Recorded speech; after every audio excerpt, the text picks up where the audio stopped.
So I was originally going to do an analysis of the 2018 Senate race in the state of Missouri. However, there isn't truly enough information for me to make a clear indication to the primary or the general election. I was looking at this opinion polling, and I was wondering why a couple of these polls were showing a little bit different from the rest of the nonpartisan polls. By nonpartisan, I mean they aren't affiliated with any party. If you look at some of these polls, they have a party next to them, meaning they are skewed in that favor. So Democratic, of course, shows Claire McCaskill ahead. Emerson College, not really partisan to either party. A dead tie, dead heat. This race is going to be close, and I really don't see a possibility of Josh Hawley winning by these numbers. And then I noticed something. It was Republican Peterson on the side of Gravis Marketing. Typically, I trust Gravis Marketing with their polls. I mean, looking at these numbers, yes, it's going to be a close race, 42-40. But then when it's tied to the Peterson campaign, I saw a poll that shows him ahead of Claire McCaskill by 16%. That is not all believable whatsoever. There is no way Austin Peterson could ever beat Claire McCaskill by 16%. There are going to be those people who are going to say in the comments, yes, he could. He's a strong candidate. Okay. Maybe he does agree with some Democrats on some issues and could appeal to the younger voters a little bit better. But he's right now pissing off the GOP base. He's not really winning any of their voters. And to be quite frank with you, there's no shot that he's going to be the nominee. Looking at these numbers, Josh Hawley is nearly more than four times ahead of where Austin Peterson is. Okay, nearing 5 times in poll numbers. And that's not good for Austin Peterson. Right now he's at 8%, single digits.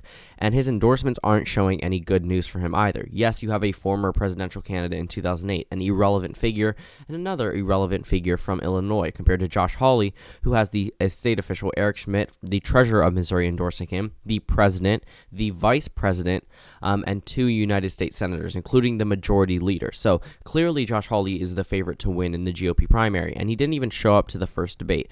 And that's not necessarily the worst thing for him either. He doesn't need to acknowledge these candidates that are irrelevant to his campaign. He's easily going to win this primary, and before I thought Austin Peterson did have a shot, but now it's just gotten so easy for Josh Hawley. He really just needs to screw up so much in order to lose. This is his race to lose. And Austin Peterson, yes, he's a libertarian candidate, but he's running in the GOP primary. Maybe if he ran as a libertarian, he could have a shot, but he wouldn't have a shot at the general.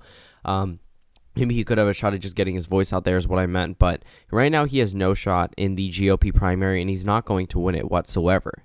I mean, if you look at where we're looking in polling, Josh Hawley is clearly favored by the pollsters, and this poll was pretty much only done to show that Austin Peterson is a candidate. Really, it was done in his favor, so pollsters would take him seriously, but so far, it isn't working.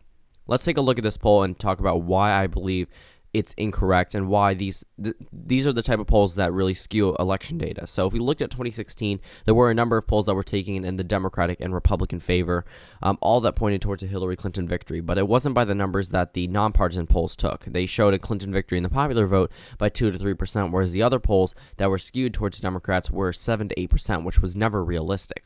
And these key takeaways that are from the Austin Peterson website, it's clearly going to show how these polls were just to show Austin Peterson can beat Claire McCaskill by such a big margin. I mean, they're flaunting poll numbers that they really shouldn't be flaunting because they know it's so biased. But I think they're trying to convey a message that somehow Austin Peterson is a better candidate than Josh Hawley. If we look at this poll, 50% of people in Missouri would vote over Claire McCaskill. That's not really realistic. A 7-point margin in such a close Senate race isn't possible. And then we go down to a 16-point margin for Austin Peterson over Claire McCaskill. Again, not possible. I mean, if we look at these numbers, they do correlate a little bit, but tell me how Josh Hawley is winning with the African-American vote, winning with the Asian vote, winning with the Hispanic vote, winning with the minority vote in general. That doesn't make sense. Okay, if we look at the Austin Peterson numbers, it's even more skewed. Tell me why 52% of African-Americans would vote for a Republican.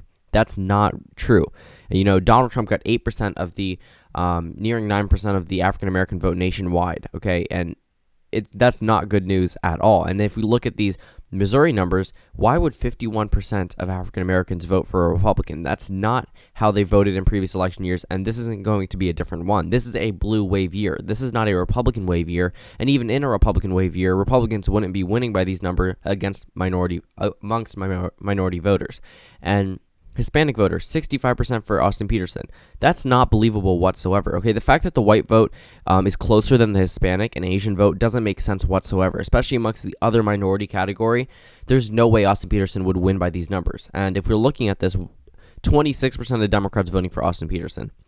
That doesn't make sense whatsoever. All of these polls are definitely skewed towards Austin Petersen and the Republicans. If we look at these numbers, 70% of 18 to 29-year-olds would vote for Austin Petersen. That's not true whatsoever. That's not how things work in Missouri. That's not how things work on a national level, okay? And then we look at the Trump approval, and this is where I noticed everything fell through for this poll. Trump is nearing a 70% approval rating in the state, according to this poll. We compare it to a poll that was done by the same team, Gravis Marketing, but wasn't biased. We look at the approval rating of the president, 51% disapproval rating, okay? In this poll, a 31% disapproval rating. The numbers don't match up because they're polling certain parts of the country. Certain parts of the state that make it seem like this state would be safe red or safe blue, depending on which part of the state they're polling. And this is clearly done in the favor of a certain candidate, and that's the problem with a number of opinion polls we see today. A lot of them will either have a Democratic or Republican sign by their name, and that's not a good thing. They really shouldn't be doing this for partisan reasons. The only reason I could see them doing it is to make themselves feel better, because this doesn't really make an implication on the public. Polls don't make an implication on how people vote. However, when we're looking at the campaigns, the only reason why this poll was taken was to make Austin Petersen seem like a viable candidate and someone who could actually win, and someone who could actually take on the strong Democrat Claire McCaskill. But that's not what's happening here. They're just making these numbers so crazy. And then if we look at the minorities and how they voted and how they approve of the president. Okay, 54.5% of African Americans strongly approve of the president.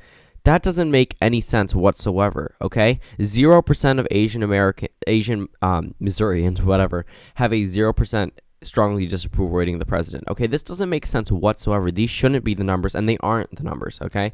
If we look over here, they don't have the minority voters, I don't think. Actually, they do. They just had to scroll down. But regardless, if we look at, let's see if we can find African American. Okay. 17.1% somewhat unfavorable. 72.1% strongly unfavorable. Those aren't the numbers we're seeing here. Okay, for strongly disapprove, we have a 39.8%. Okay, not the majority. Whereas in this, it's a clear majority, 72%. Okay, there are polls that are done by the same company, and they had that name recognition, but they're done in certain areas in the favor of a certain candidate. And that's the problem with a number of these polls. Okay, do you truly believe that Claire McCaskill's disapproval rating is nearing 60%? Yes, she's not liked by the people of Missouri, but it wouldn't be a 60% disapproval rating. In fact, her other Republican colleague in the United States Senate doesn't have a high approval rating either. Okay, we're looking at the governor's approval rating. This doesn't make sense whatsoever. This man is caught up in an important scandal that clearly goes against almost all the values that the people of Missouri have been portraying throughout their voting record, and it doesn't make sense whatsoever. These polls were done just to show one candidate is better than the other, but it's not actually an accurate poll whatsoever. So, recapping this entire video, polls are done in the favor of certain candidates, and the ones that are like that are the ones that skew the national average. When it came to the 2016 election, a number of polls were done in the favor of Hillary Clinton, which showed her winning the popular vote, sometimes even by double digits. That would have never happened. That would have never happened regardless of how badly Trump screwed up or how good of a candidate Hillary Clinton was, and it was just not realistic. People believed the numbers because they saw them there, but if you look in the fine lining, someone might actually believe that Austin Petersen beats Claire McCaskill by 16%. If this video was never made, you might even believe it yourself, and you might still believe it even after this video, okay? If you look at the numbers, it doesn't make sense. But, you might be more reluctant not to believe it because of this video or just looking at it and going in depth, okay? If you look at some of these Democratic areas, you can see that they definitely polled more Democrats than Republicans on purpose, and they're trying to boost up a certain party or candidate. And even the ones that are done that way, they're not as biased as ones like Gravis Marketing's done for Austin Petersen, okay? With the Democrat, Republican, and Republican by their name, it still shows a close race. It's never shown such a large majority for one candidate. That's not realistic whatsoever. Looking at this primary polling, it doesn't even seem like people know who Austin Petersen is, yet somehow he wins statewide over 16% over Claire McCaskill. That just doesn't make sense, especially in a blue wave year. So thank you guys for watching this video. Comment down suggestions below, and I'll see you all tomorrow.